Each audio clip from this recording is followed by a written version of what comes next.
Today, we're going to talk about how to view our unloved behavior with kindness and non-judgment.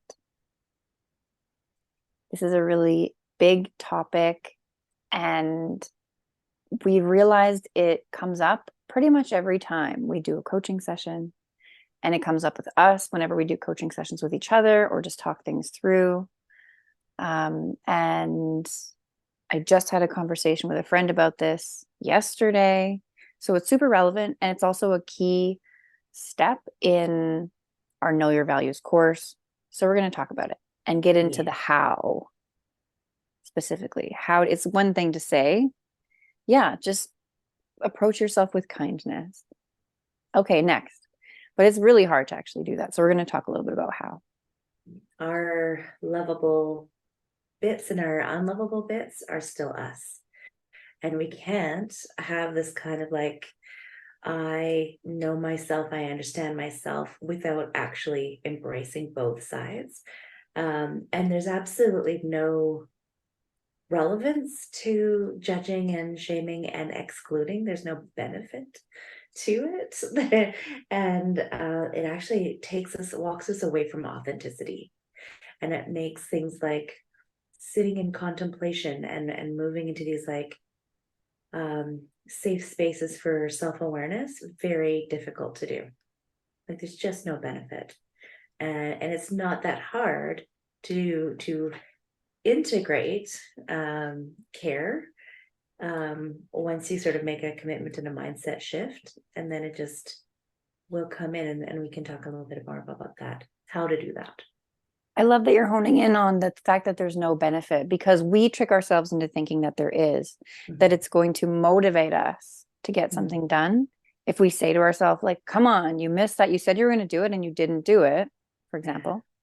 So what the hell? You should have done that. And let me motivate myself by, like, it's like whipping myself into shape or something like that with my words. And we think that that will get us to do the thing or to stop doing the thing. Yeah, that's But a it great actually, example. right? It Yeah. actually doesn't seem to do No. it. And if it does, it doesn't do it long term. Right. And not for the right reasons.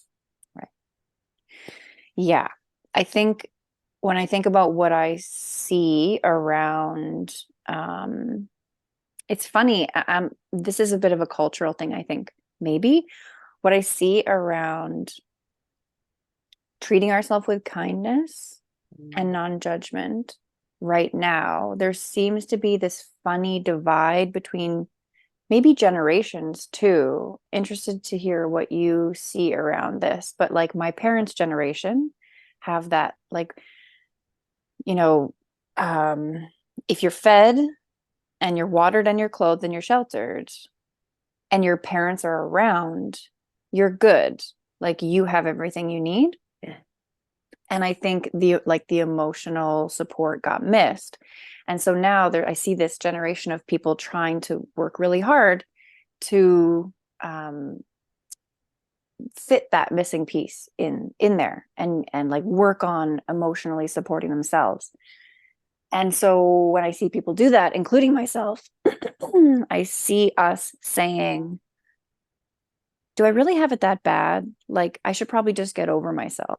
I should probably just get over it. And it's real, like, who am I compared to all of the terrible things happening in the world? Who am I to take all this time and resource and money to work on this thing, you know? And this thought process, this unkind thought process, is judging my situation and saying, this is not this is not that bad compared to, right, other things, or compared to what my parents expected, Or what they um, experienced. what they experienced, yeah, and what they told me. They told me I had everything I needed. So why do I keep acting like it's not enough? And this funny, like, tricking myself into thinking that I shouldn't, that it's not, this aspect of myself is not worth spending the time and energy to heal. Sometimes not having emotional support growing up can lead to really tricky behavior, like debilitating addiction and like very noticeable external symptoms. But sometimes it's subtle. Like I was just having a chat with someone yesterday who was saying, I've noticed that when my partner um, succeeds, I split into two.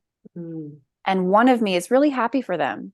And the other one feels so inadequate. Like I just haven't gotten as far as I want to. And, I am a loser. And like these are the words, right? And Yeah. I'm not far ahead. And eventually they're going to find out that I'm not good enough to be with them. And they will agree that we shouldn't be together. This whole like and when I was talking with them, the question was how can I be less jealous when my partner has success?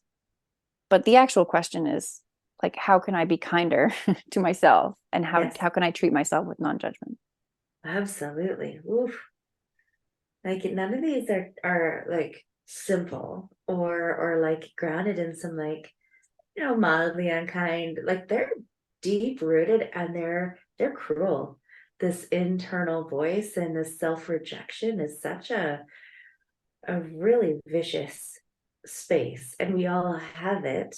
I'm assuming we all have it. I've yet to find someone who's like, nope, I don't. Like I have done a lot of work, and I have really minimized it into like some short bursts, and I can grab it and retrack it, but it certainly is there. And that's a lot of work to put it into that like smaller packet or easier to work with. But I think uh, I think we all have it, and it comes from different places, but it's really an ego driven thing, and it's a protection behavior.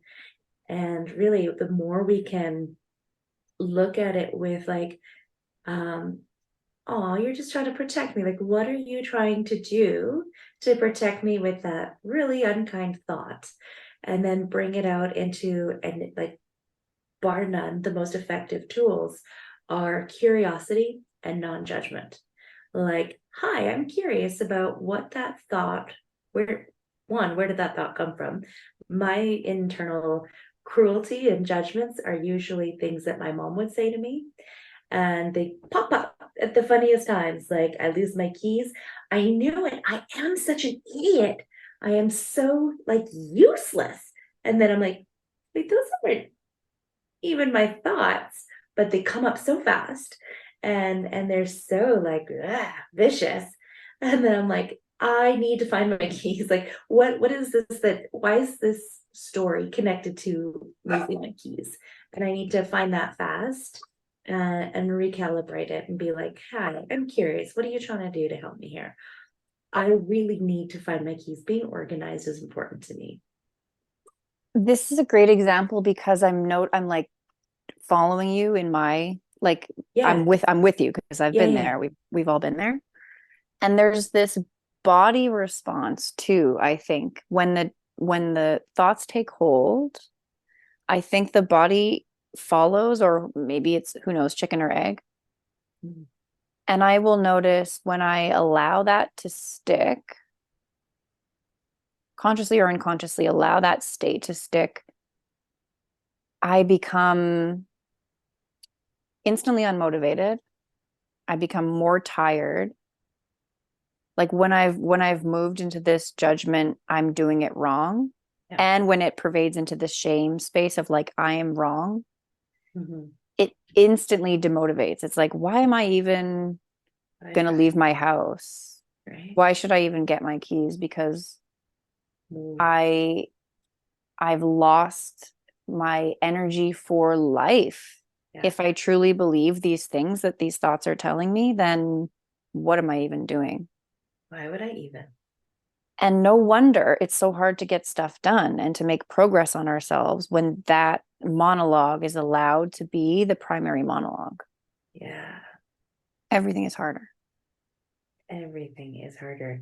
And that stands to reason then that everything is easier when we're able to move in, understand where did this come from? What is this trying to point me toward? At the very least, what it's doing is showing you that you have a frustrated value. Like my need for efficiency and like taking care of my things is being frustrated in this moment. And if I can just hold on to that, efficiency is important to me. And losing my keys is jamming up my need for efficiency or whatever that is. Then I can move it into a neutral space. At the very least, I don't need to move it into a positive space immediately. But if I can just neutralize it, this is about efficiency. That's neutral. That's normal. That is an okay thing to strive toward. And this is inefficient, is so much less charged than I'm a freaking idiot. Why do I keep losing my keys? I am competent, and in this moment, I am inefficient. I acknowledge that. And then bringing it back around, like taking it into neutral space, and then bringing it back around and saying, like, and that's not the worst offense that I could create in my life.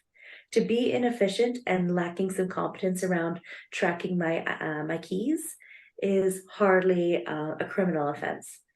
And somehow that just sort of, like, again, uncharges it and moves it into like, and isn't this kind of relatable? Like, I'm okay with this and I can forgive this. And I can move forward into reconnecting with myself. Yeah. Yes. And the escalate, like the degree of severity of the error goes back to where it makes sense to be. If I've lost my keys, in terms of like degree of error, it's this little blip, right? And it Right. moves on. But if it ends up being connected to how well I'm doing as a person in life, then suddenly the degree of error is so huge.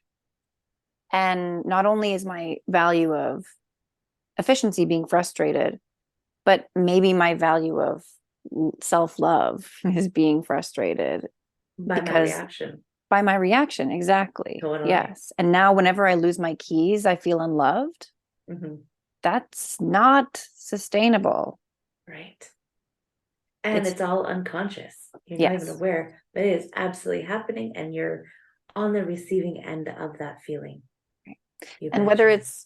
it's losing your keys, I just want to be clear, like almost every example that I've heard from people is one of these small margins of error. It's Right. like I told myself I wasn't going to eat processed sugar today and then I had a donut. Mm-hmm.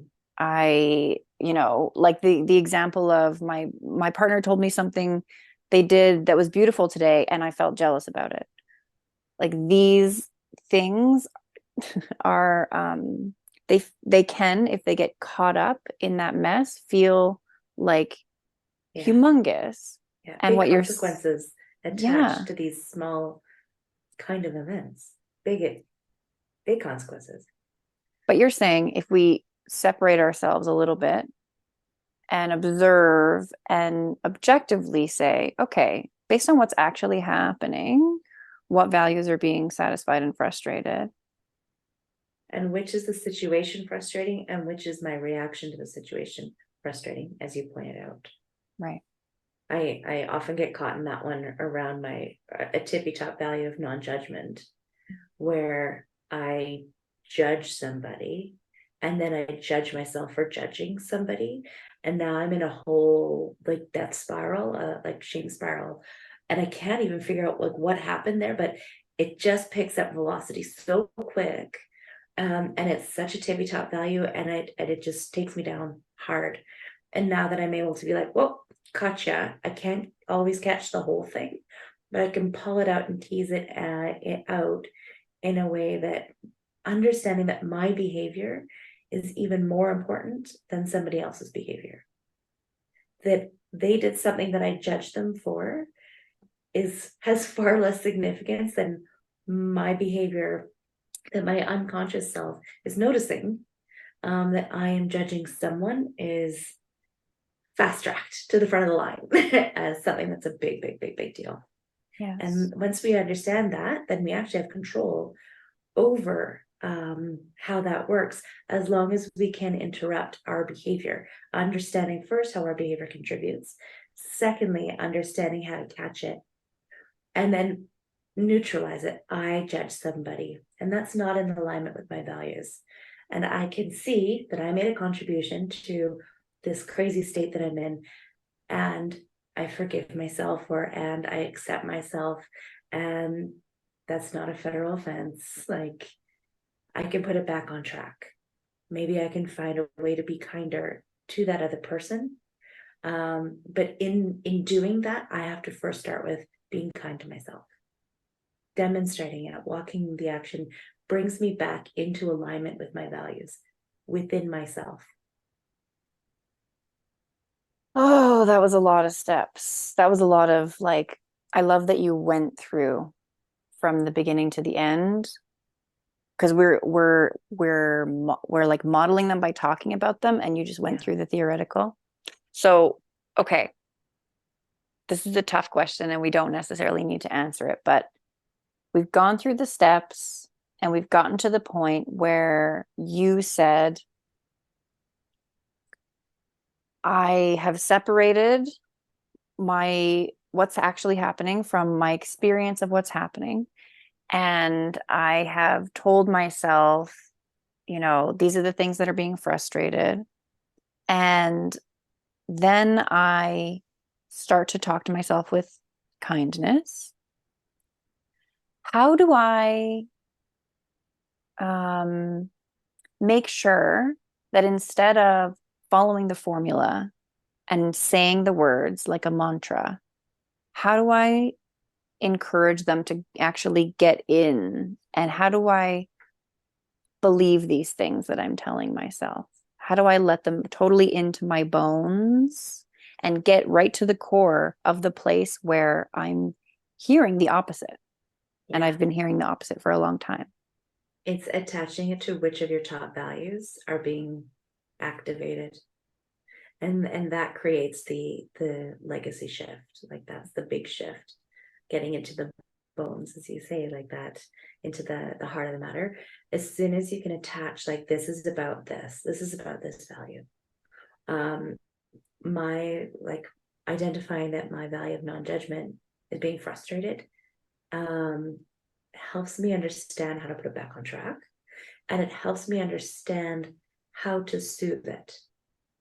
So if I'm judging, the antidote is being non-judgmental, and now I need to allow myself that space. It's a, what is the antidote is the antidote, right? So, and it's not always that, like, A to B. Sometimes the opposite of the value isn't as clear as that one. Right. But I have another top value around love. Like, what is the most loving thing that I can do in this moment? Like, all systems are jammed up. I know that love is one that I can access, and it's usually connected to every fucking thing that goes wrong. If love is jammed up, I'm jammed up. And so that's like the one I can pull on for sure, and put it back on track. What is the most loving thing that I can do right now? And that's especially connected to any fear thoughts I have. The opposite of fear is love. What is the most loving thing I can think? What is the most loving thing I can think to myself, to the situation, to the people around me? What is that thing? And so each of us have those values, and the more relationship, friendship that we have with those values, the faster we can call them in and talk to them and say, like, hi love, I seem to be in a bit of a spiral here. Can you help me out? Can you put this back on track with me? What is the most loving thing I can do? Yeah, I love the question. What's the most loving thing that you can do, say? Yeah, Extend yeah. to me, to that situation, to others. Um, let's do another example, can we? And to see Mhm. this happen again. I have a shadow value of loyalty, for example. That's another one that I know rarely expresses itself in a positive way. Like, I am loyal, but it's not like fiercely. It's even that fiercely loyal bit usually shows up with me, like, acting out and being like, to the death, kind of like, ooh, settle down. And so that's one that sort of acts up. And then I need to be reflecting on, is my, like, this passionate defending of that colleague, the most loving thing that I could have done for them, when they very well could have stood up for themselves, and maybe I could have created space for them to stand in their and defend themselves and stand in their own loyalty to themselves. And when I abandoned loyalty to myself, maybe when have I walked away from standing up for myself, is that an expression of loyalty that is quite traumatic, and has a lot of craziness that goes on along with it. What is the most loving thing I could do? What is the most trusting thing that I could do?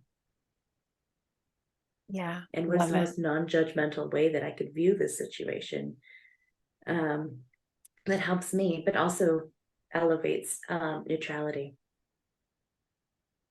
I'm Mhm. using what I've got. I'm using my tools in my toolkit, and those are my good actors, and the ones keeping my eye on the weird ones. Okay, here's another example. Competence is a big value for me, and it's a shadow value for me too. And so I think this is an example of how multiple values can be ping-ponging off each other at the same time. Mm. So you and I were just in a meeting like this week, and we needed a document, Wow. and I was trying to find the document to send to this person. And the document should have already been sent to them, not by us, but it should have already been sent. And so I already had this sense of like, okay, this person, like my story was, this person needs certainty that we can be reliable with giving them the information that they need. Yeah. And in that way, we will show our competence as professionals. So I'm looking for the document, not finding it anywhere. And then I'm like, oh my gosh, did we send this? I'm sure we did. Where the heck is it? Yeah. If we can't find it right now and we didn't send it, that will be so embarrassing. And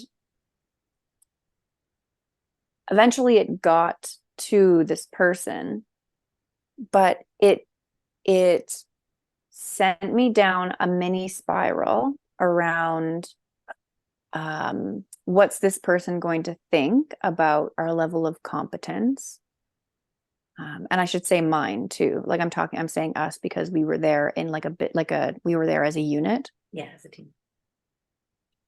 But it also connects, competence tends to connect to belonging to me, for me as well. Oh, good. Because, good to know.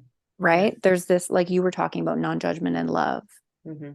Love is a big value for me too and overarches, but the language that really hits, like you were saying, what gets it into my bones, yeah, seems to be this belonging piece, because there's a story about, if I'm not competent, then do I deserve to be in this team?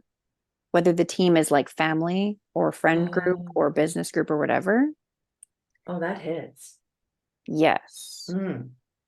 So then my work is to speak to the competence piece, but make sure I'm giving a lot of attention to the belonging piece too. Yeah, see if you can uncouple those. Yeah. Just And to create some what's space. Yeah, I mean, they're connected. I don't think they're uncoupling anytime soon, to be honest. I would love that. You accept it. That's good. That's good. But at this point, I almost need to like remember that they're connected. I'm still remembering that they are connected. Fair. And then eventually maybe they will become unconnected. And that's a lot to do in a hot moment. Right.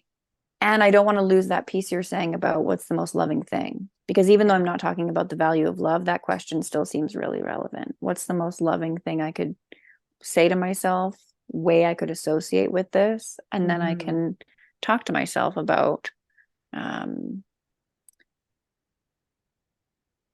my almost like putting this moment where it belongs and reassuring myself that belonging is not in jeopardy here. you know, like my objective self remembers that belonging is not in jeopardy here. Competence, it's possible that this person's perception of me might be making judgments around my competence. That's their business. Totally, exactly the words that came into my head. That's their business. That's their business. Maybe. And what's my assessment of my competence? Yeah. And what's the most loving thing I can tell myself about that? And so when I'm thinking of like how deep to go with these examples, like if they're really core and they've got like shame, if these values are dipped in shame, then the deeper ones are going to have really meaningful benefit, right? So I would say competence is fairly deep. Belonging is even deeper though. So I would probably spend more time with belonging on this one. And then that would probably lift up competence sort of as like a side effect. Yeah.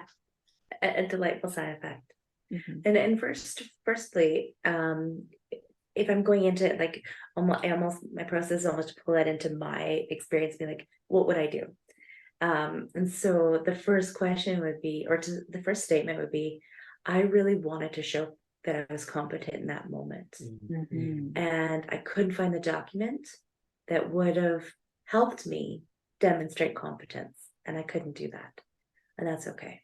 And you're purposely saying that and using those words and saying that statement. Like those are noticeable. That's a very noticeable language for us to get into. There's a whole course around that. Values-based assertiveness. So go on. And then to be able to look at like, why did I need that so bad? And then just having a conversation around it, like who knows where it's going to go in internally, but just, is that the worst thing? Can I conclude that I am incompetent because of that?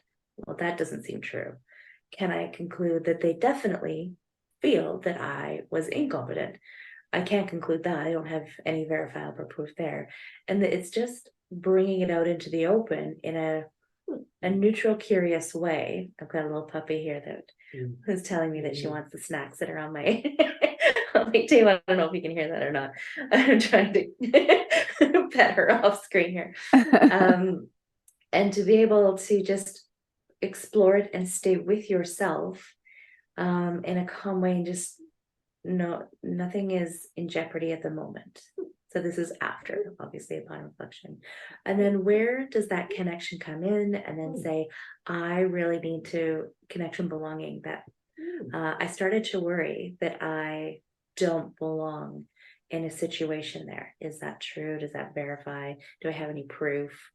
And just being able to neutralize it and making it a little bit calmer each and every time.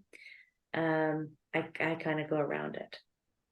So what if I say to myself, what if I'm so deep in the shame spiral that I'm like, okay, is that true? Do I belong there or not? And nothing comes. I'm like, I don't know. What is the verifiable proof that I don't belong? And then maybe if it's like, I would demonstrate an incompetence. Is there any other proof that you do belong? Right. So one step is, what's the proof that I don't? And then really important, what's the proof that I do? Yeah. And what if I can't think of anything? Either be patient, and just, you can either put a holder down there and say, I can't think of anything at the moment, but I'm pretty sure that there is some. Because I have confidence, I just can't remember that I do belong. I can't remember just yet. And just be like, but I'm pretty sure. And if that's enough.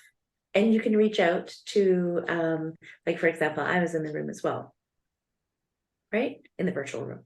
And I would happily, if asked, let you know that I absolutely think that you belong.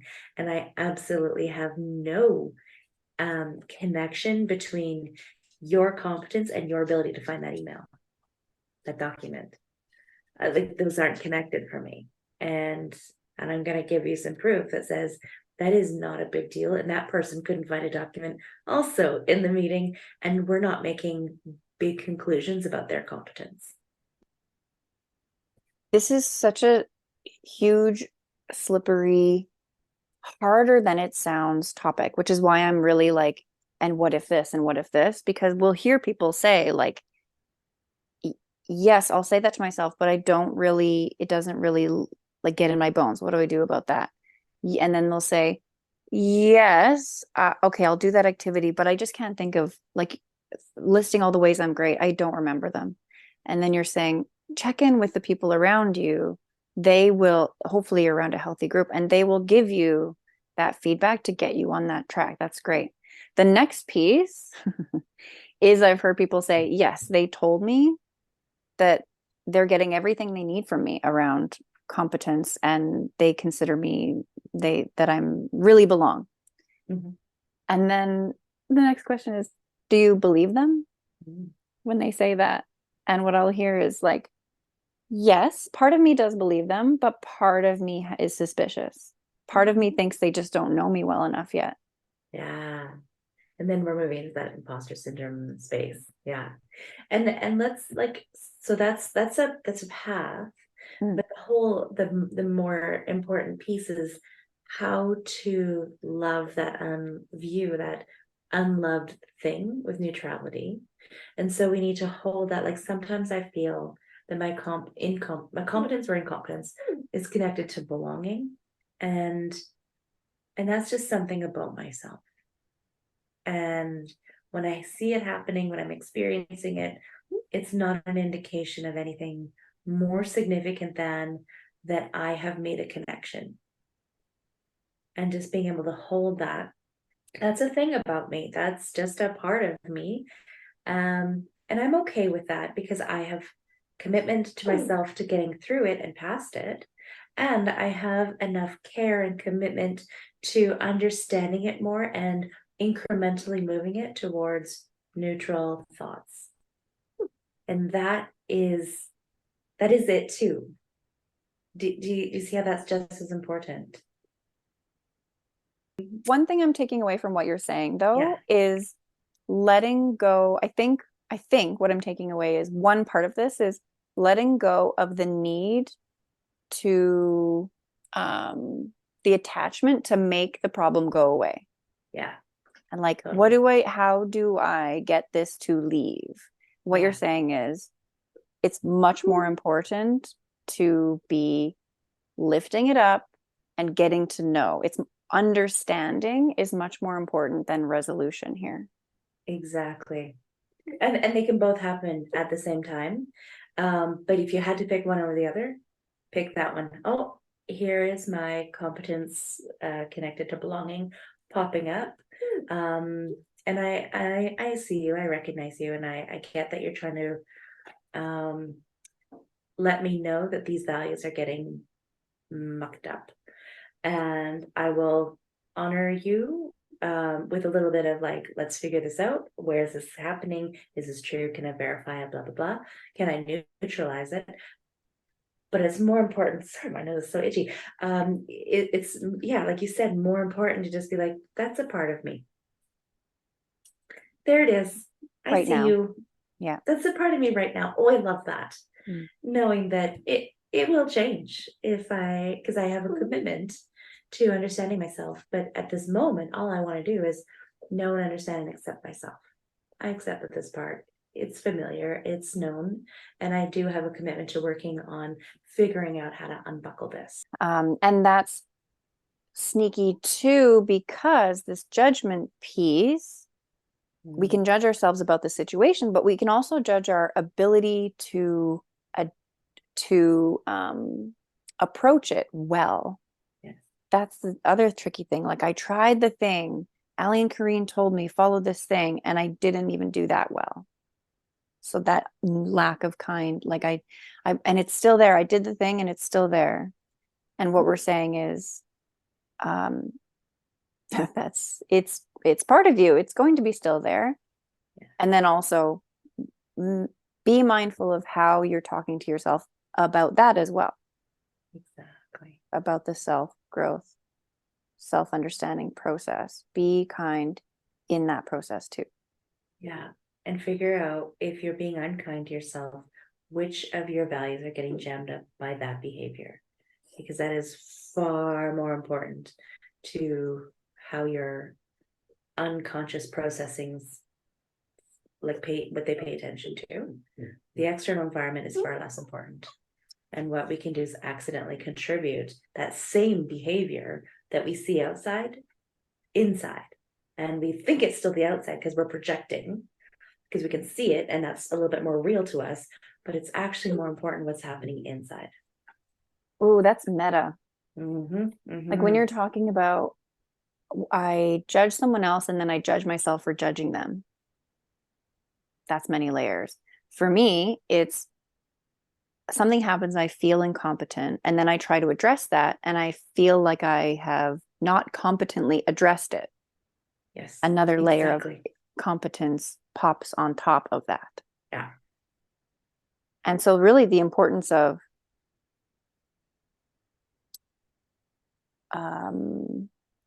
sifting through those layers, of like spreading out that thing that can look like a mess, not to resolve it, but just to be like, what do we got here? We got a few layers. This is happening on this layer. This is happening on this layer. Okay, I see all of you here. That's not a small thing. That's a really big task. Right. I don't think I'd be able to do that without help. Like, That's kudos fair. to the people who were able to hold all of that yourself. Corrine, you were able to like build this process for yourself and then use it on yourself in real 14 time. years into it, yes. Let's be clear here. It's like, it is the, I think, the best process I've ever seen for people to get to know their own blind spots without needing help. And also, I really, really appreciate getting the help with it, Yeah. whether it's like, here's a structure, try that, or like, here's somebody to bounce this off of, try Totally. that, or like, let's go through these formulaic steps. It is, it feels like moving in the dark otherwise, without having any framework. Because we're trying to look into our unconscious space, and it's hard because it's unconscious, but we have enough of a flag, a signpost, a thing, a hot emotion. Like we talk about like those flags in some of our workshops, where you can know that you have a frustrated value, and if it's not immediately apparent, that's okay. It's an unconscious value that is at play, trying to let you know that it's there. And so you and I are very invested in creating processes, step by steps, to unpack these very weird things that we're trying to look at without structure. And the whole intent of VBL is to create like a self-coaching system. And it's none of it's easy, but it's without becoming dependent on, I must go to my therapist to always access when I have a triggered moment about belonging. Like, we need to be able to create some clear user manual processes that are really good for me. And always it comes back to, which are the values that are getting jammed up? And then we use those to track it back into, what did I hope happened that I got disappointed in? I wanted to be competent in that meeting, and the thing that I couldn't do, regardless of every other competent thing I did in that meeting, was a demonstration of my lack of competence to me. And that really didn't sit well with me, and now I've got this other connected story. So it's always like trying to start with, what are the values that we're getting jammed up, or that were being satisfied, but accidentally, maybe there's some that were satisfied that jammed up others. So my need for efficiency, like, let's just go past that, maybe actually maybe jammed up my competence issue, my value. So we have to do deep self-reflection, self-observation, creating neutrality using curiosity and non-judgment together, observing what we're bringing in that against ourselves, with ourselves, and where are we using this external piece of information to project content that helps us recognize what our values are. And then how do we understand those values better? The way it's shiny, like well expressed, when I'm top competence, this is how it looks. And when I'm feeling like that value of competence isn't, I understand them both. And I love them both because I can't always both show up at the same time. And that's okay.